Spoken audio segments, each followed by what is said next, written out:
Mantan Menteri Koordinator Kemaritiman dan Investasi, Menko Marves, Luhut Binsar Panjaitan angkat bicara mengenai polemik izin pembangunan Bandara Khusus Indonesia Morowali Industrial Park, IMIP. Mengenai izin pembangunan lapangan terbang, keputusan itu diambil dalam rapat yang saya pimpin bersama sejumlah instansi terkait, kata Luhut dalam pernyataan tertulis, Senin, 1 Desember 2025. Menurutnya, fasilitas tersebut diberikan sebagai bentuk kelaziman bagi investor asing dengan nilai investasi besar, seperti yang diterapkan pula di negara lain seperti Vietnam dan Thailand. Jika mereka berinvestasi 20 miliar dolar AS, wajar mereka meminta fasilitas tertentu selama tidak melanggar ketentuan nasional. Ujarnya, Luhut menjelaskan bandara tersebut berstatus khusus dan hanya diizinkan untuk melayani penerbangan domestik. Oleh karena itu, sesuai aturan perundang-undangan, bandara khusus ini tidak memerlukan fasilitas bea cukai atau imigrasi. Dia secara tegas membantah tudingan yang menyebut pihaknya pernah memberikan izin bagi bandara di Morowali, termasuk Weda Bay untuk beroperasi sebagai bandara internasional.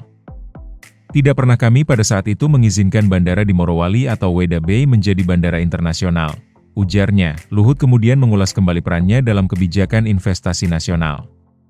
Sebagai mantan Menko Marves, dia mengklaim bertanggung jawab atas perencanaan dan pengembangan investasi selama kurang lebih 11 tahun. Dia menuturkan gagasan hilirisasi muncul karena melihat perlunya perubahan besar agar Indonesia mendapat nilai tambah yang lebih baik dari sumber daya alam. Ide hilirisasi bahkan sudah dia pikirkan sejak menjabat di Kementerian Perindustrian dan Perdagangan pada 2001.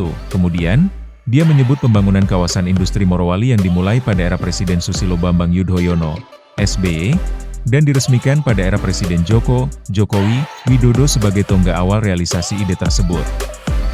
Dari situlah lahir pemikiran bahwa Indonesia tidak boleh terus mengekspor bahan mentah, kata Luhut. Terkait pelaksanaan hilirisasi, Luhut mengakui mendatangkan investor asing tidak mudah.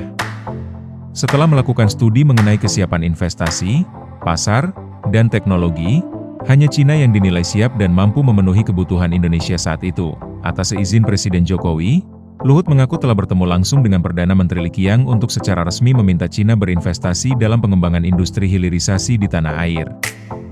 Mendatangkan investor asing bukanlah hal yang mudah. Setelah mempelajari kesiapan negara-negara dari segi investasi, pasar, dan teknologi, hanya Tiongkok yang saat itu siap dan mampu memenuhi kebutuhan kita, ujarnya.